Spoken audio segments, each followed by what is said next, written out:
Bonjour à tous.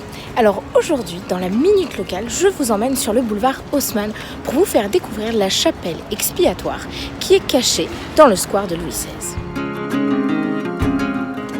Le 21 janvier 1793, Louis XVI est exécuté place de la Révolution. C'était le nom qui était donné à l'époque à la place de la Concorde. Quelques mois plus tard, c'est sa femme, Marie-Antoinette, qui subit le même sort. Immédiatement après leur exécution, les corps de Louis XVI, puis plus tard de Marie-Antoinette, sont transportés au cimetière de la Madeleine, qui n'existe plus aujourd'hui.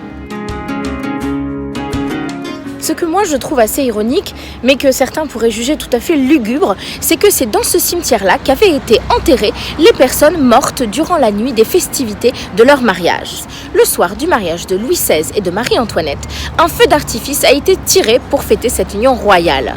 Mais malheureusement, cette fête va très mal tourner.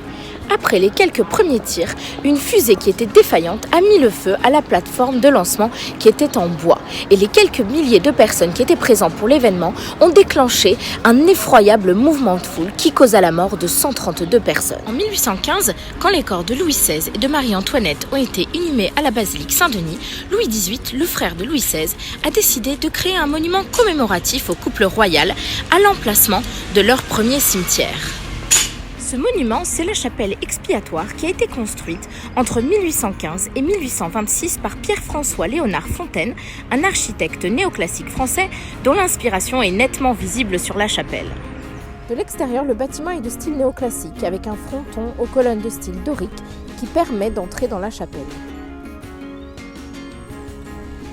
Le jardin de la chapelle est composé de cénotaphes, monuments funéraires dédiés aux gardes tués au moment de l'arrestation du roi en 1792. Le jardin est devenu un parc public, le square Louis XVI, et la chapelle a été inscrite au registre des monuments historiques en 1914 et elle peut aujourd'hui être visitée. C'est tout pour moi pour la Minute Locale d'aujourd'hui, j'espère qu'elle vous aura plu, j'espère que vous avez passé un bon moment et que vous viendrez très rapidement découvrir la chapelle expiatoire. En attendant, moi je vous souhaite de voyager au quotidien le plus possible, je vous souhaite de passer une excellente soirée et je vous dis à bientôt.